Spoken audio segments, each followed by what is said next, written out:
Right now, the world economy stands at an alarming precipice. But would it surprise you to learn that the events of today are nothing new? Give me the next few minutes, and I'll show you that there are cycles to history that can not only allow you to see the future, but to make preparations for the very predictable outcomes. You're about to discover that huge financial gyrations, inflation, loss of personal freedom, and out-of-control government are all things that we have been warned about for centuries and are the direct consequences of the monetary system itself. In fact, most world history is determined by monetary history. So what lessons can we take from the past to help us navigate the perfect economic storm that awaits us?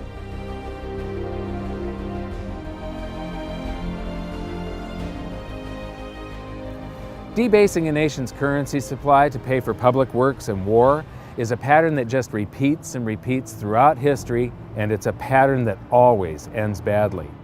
In this double episode, we're going to create a timeline to show the similarities between ancient Rome and the United States today. Just like the USA, Rome started out as a republic after overthrowing a monarchy. So let's begin with their early economy in around 500 BC. In the early days of the Roman Republic, for the first 178 years, there's no evidence of big inflation. They were using gold and silver coinage mostly as their currency. Small denominations were made out of copper and bronze. Then Hannibal of Carthage starts to harass Rome in something called the Second Punic War. And to pay for this war, they did deficit spending by taking the coins that they took in taxes, melting them down, and adding cheap and abundant base metals such as copper so that they could mint more coins. This caused a big inflation, and the inflation was one of the factors that brought the Roman Republic down to a dictatorship, the Roman Empire. Most of Rome's gold and silver was stored in vaults under the floor of their treasury, which was also known as the Temple of Saturn. If you visit Rome, go to the Forum in the center of the city, where you can still find the ruins of the temple today. And here's something I found really interesting. The U.S. Treasury in Washington, D.C. has almost exactly the same design. So now let's start filling in our timeline of events to keep track of the major similarities between Rome and the USA. We just learned that the early Roman Republic enjoyed a long period of practically no inflation because they used sound money, pure gold and silver. Interestingly, the United States started on the same path. From the late 1700s to the early 1900s, prices were very stable thanks to laws that mandated the use of gold and silver as money, and our people were not robbed by inflation. But in both instances, it was the ongoing debasement of the money for war spending and public works that led to economic chaos. Tell us the parallels between Rome and what's happening in the United States today. Well, they're obviously two very different societies, but there are some broad parallels. Rome was a republic.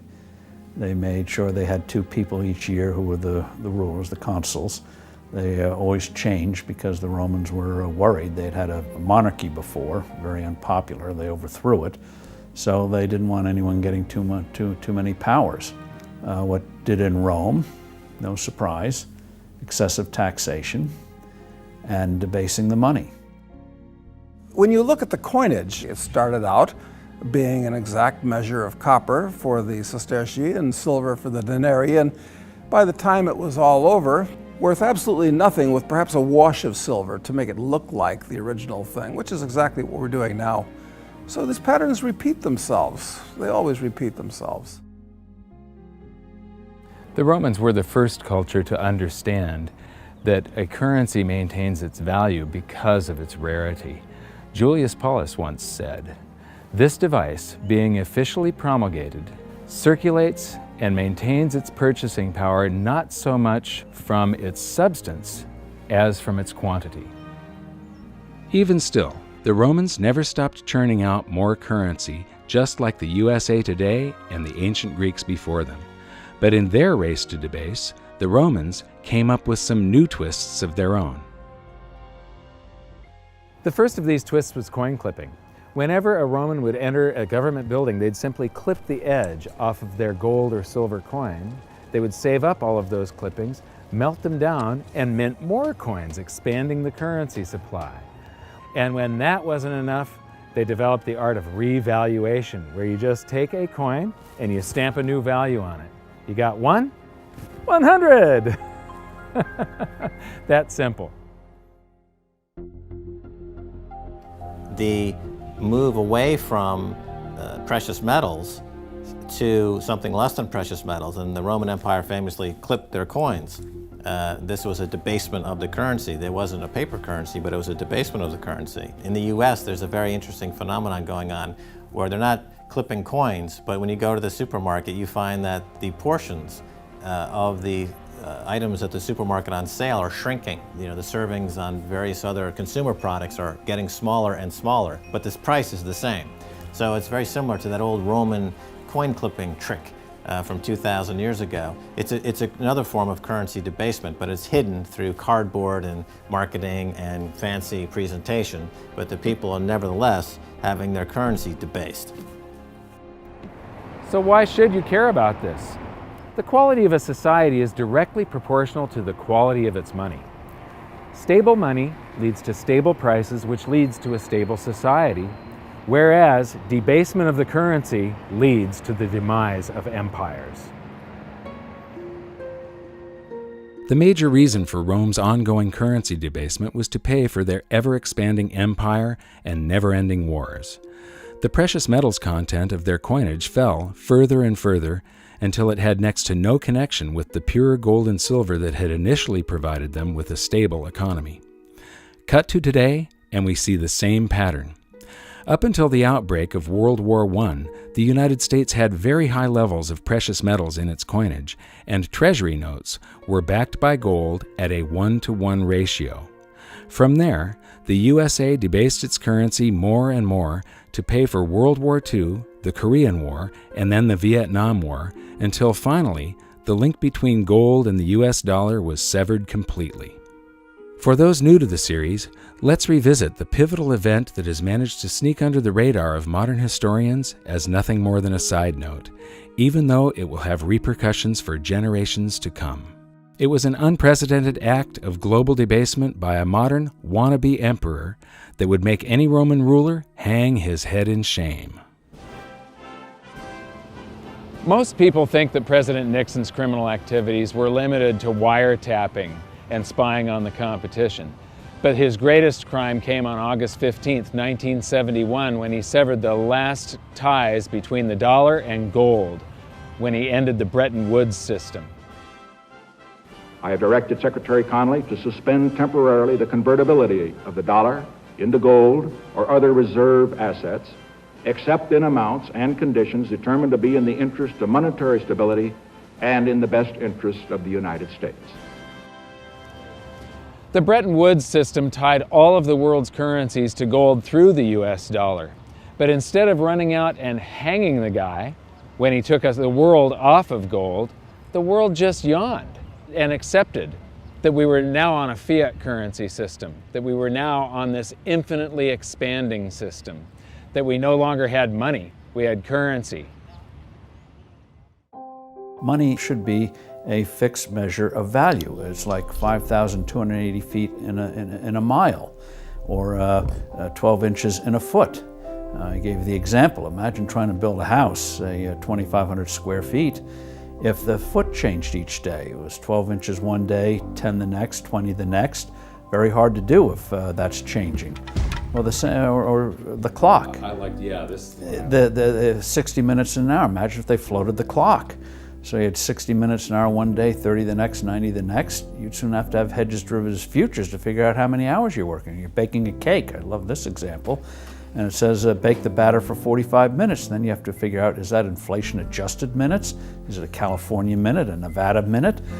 Just makes life infinitely complicated.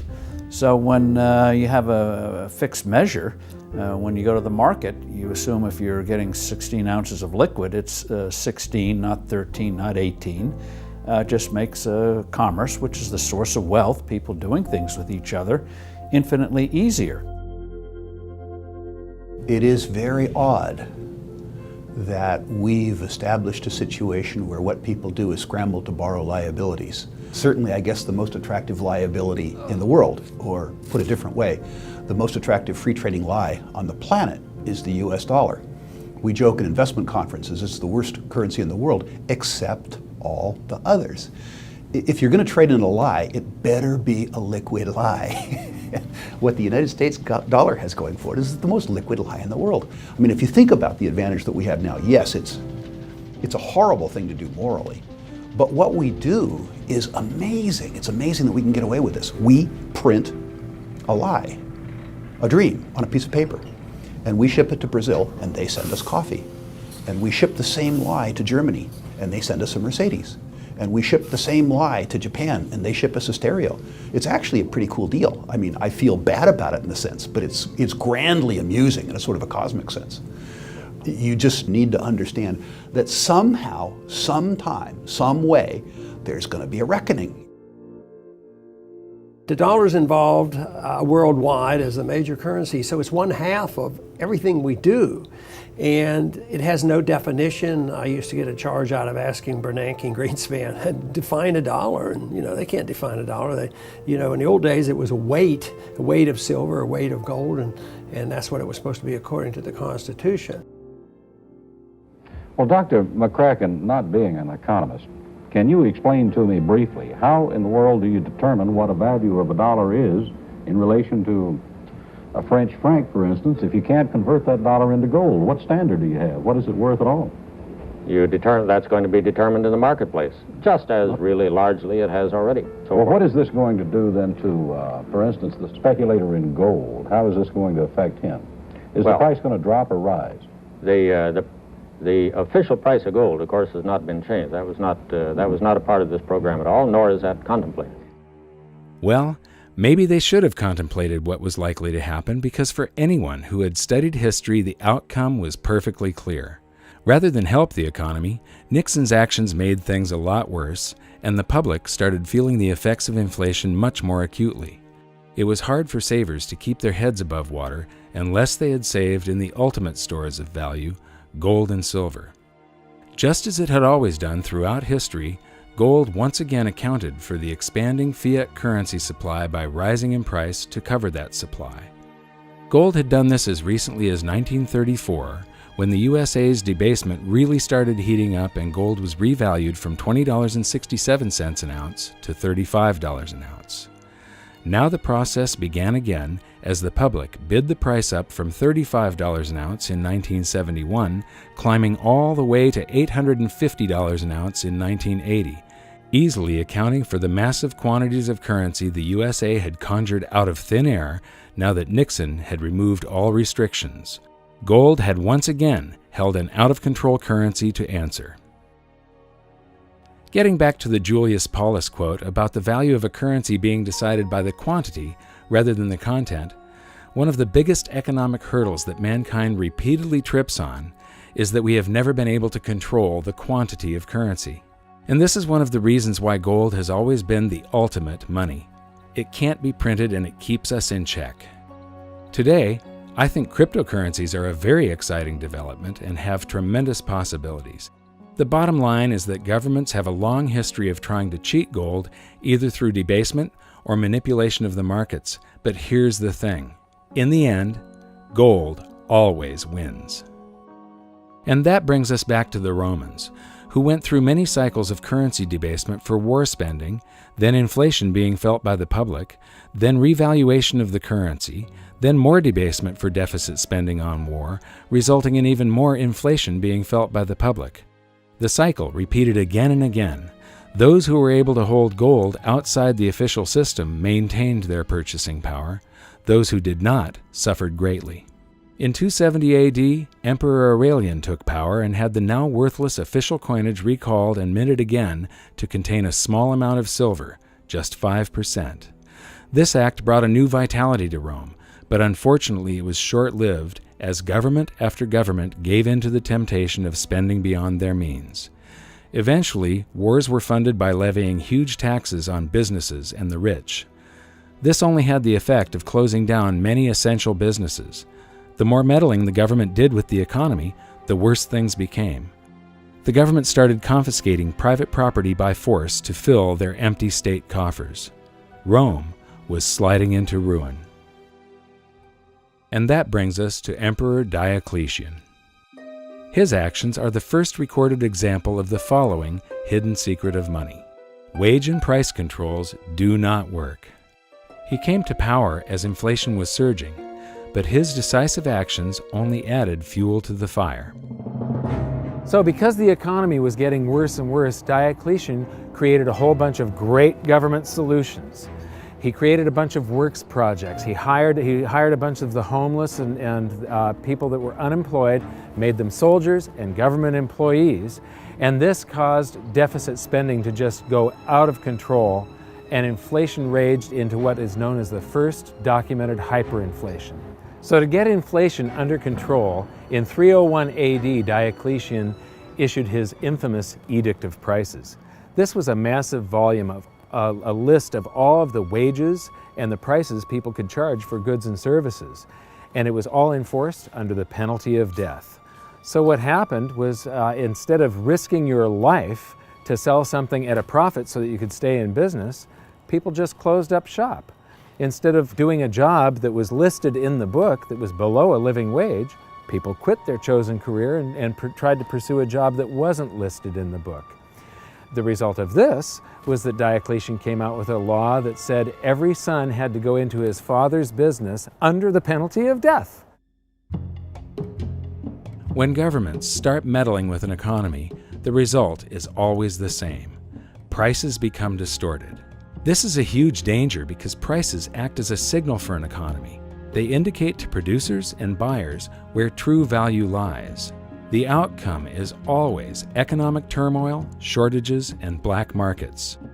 We've seen what happened to gold when Nixon started his economic interference, so now let's go back and see what happened when Diocletian started his jumbo-sized meddling with the economy.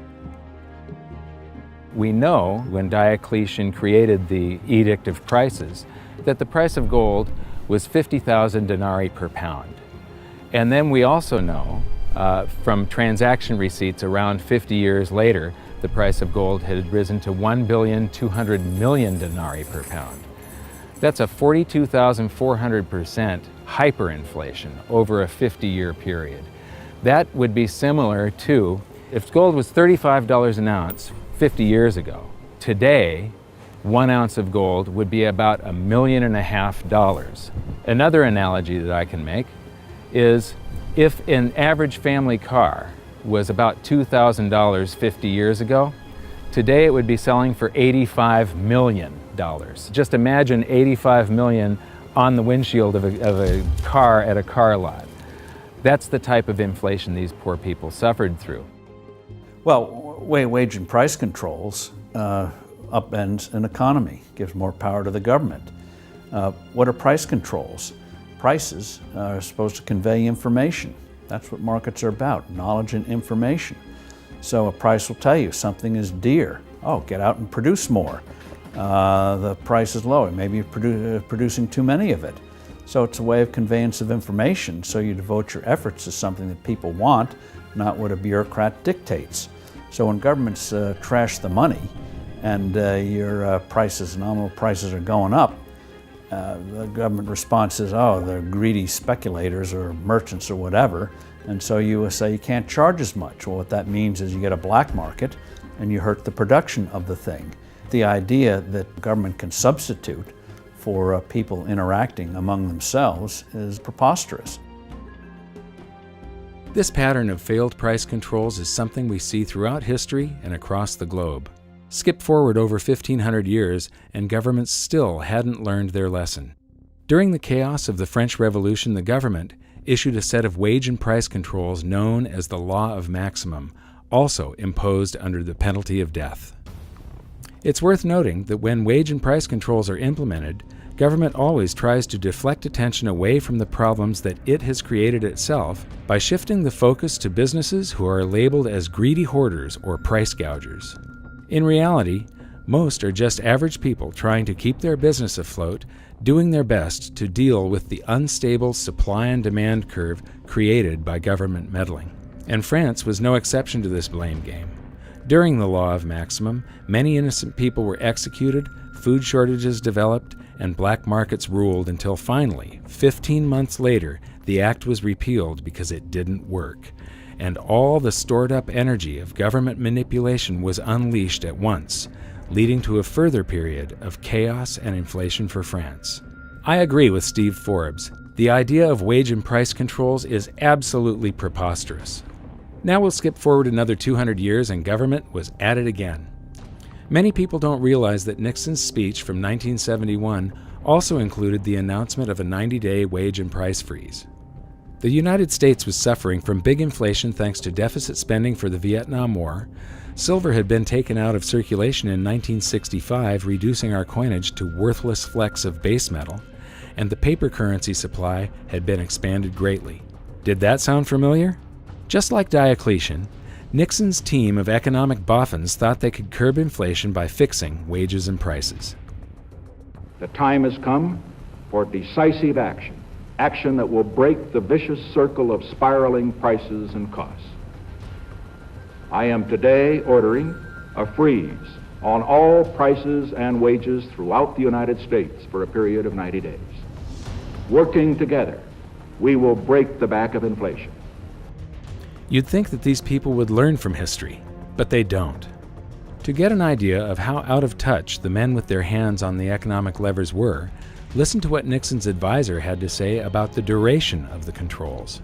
Would it be your anticipation that it would take more than 90 days to break the back of inflation, as the President put it tonight, that there would have to be a further extension of an actual wage price freeze? I would not, no, I wouldn't. I don't think one can say that it will necessarily take longer. We're sailing to some extent in an uncharted sea here, but this, I think, is a reasonable estimate of the time that's going to be required.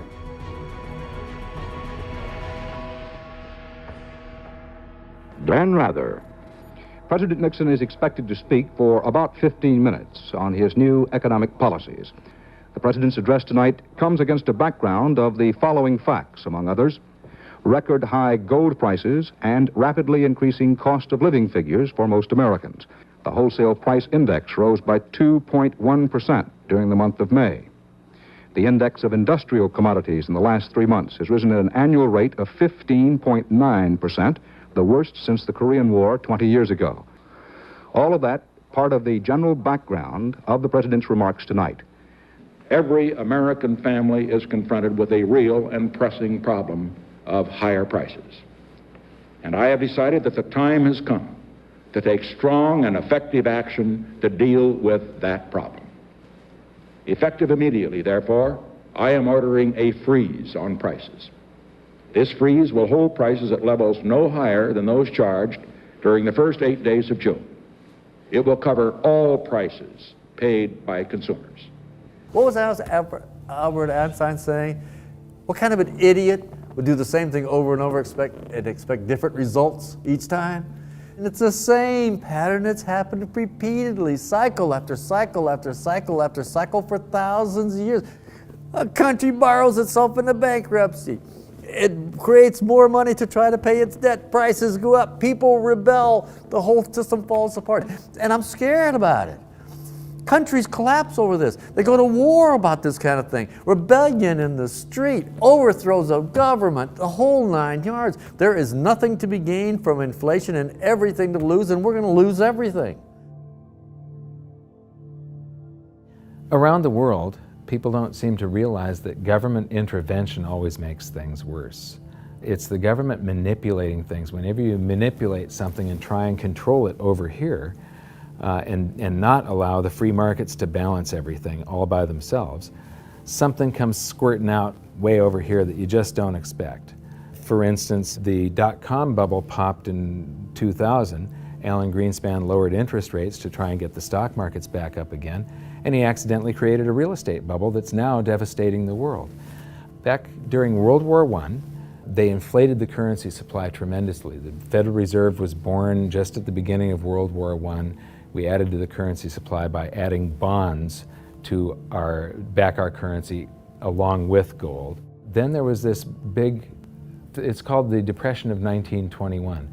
It's the single greatest deflation that the U.S. has ever seen. It's bigger than the Great Depression. The contraction of the currency supply was huge. The reason nobody knows about the Depression of 1921, they only know of the stock market crash of 29 and the Great Depression, is because the government did not rush in to save us. The Federal Reserve didn't try to suddenly lower interest rates down to zero. They didn't manipulate the free markets. They let the free markets work. It was horrible for a year. There were bankruptcies and foreclosures. People lost homes and things like that. But the bankruptcies and the businesses that folded, there were new businesses that were more efficient, that grew up to take their place. And when a home gets foreclosed on, it gets resold to somebody else. And yes, it was horrible, but the people that were leveraged out, or the people that weren't in full control of their finances, or the inefficient businesses that were just hanging on by a thread anyway, yeah, they went under. But because the government didn't rush in to save us, and the Federal Reserve didn't try and manipulate the economy, the free markets healed it all, and in 18 months it was a memory. In fact, 10 years later, nobody could even remember the memory. It was gone. Mark Twain is often quoted as saying, "History doesn't repeat, but it sure does rhyme." And as you've seen from this episode, that sure rings true. The wage and price controls, we will probably end up trying this in the United States sometime in the future. And you know, they tried it during Diocletian. It didn't work. It destroys the economy, and eventually they have to repeal the act. They tried it during the French Revolution. It didn't work. It ruins the economy, and they have to repeal it. Nixon tried it. It didn't work. It ruined the economy, and they had to repeal it. It's not going to work the next time they try it. This stuff just keeps on happening over and over and over again, and part of it is caused by the 4-year election cycle. All of the politicians are worried about what's going to happen on their watch, and they push all the problems forward to the next administration. They really don't care what's going to happen out in the future. They care what's happening, you know, how they're remembered. So I'm expecting this to happen in the United States sometime. Right now I'm expecting a deflation, but when we get to big inflation or hyperinflation, you can pretty much count on the fact that they're going to make the same stupid mistakes, because politicians do not read monetary history. This is just the beginning of the similarities between ancient Rome and the USA. In the next episode, we're going to focus on some more amazing events that are echoing throughout history to today. And we'll see what the future holds for the United States if we continue down the same path so many societies have gone before.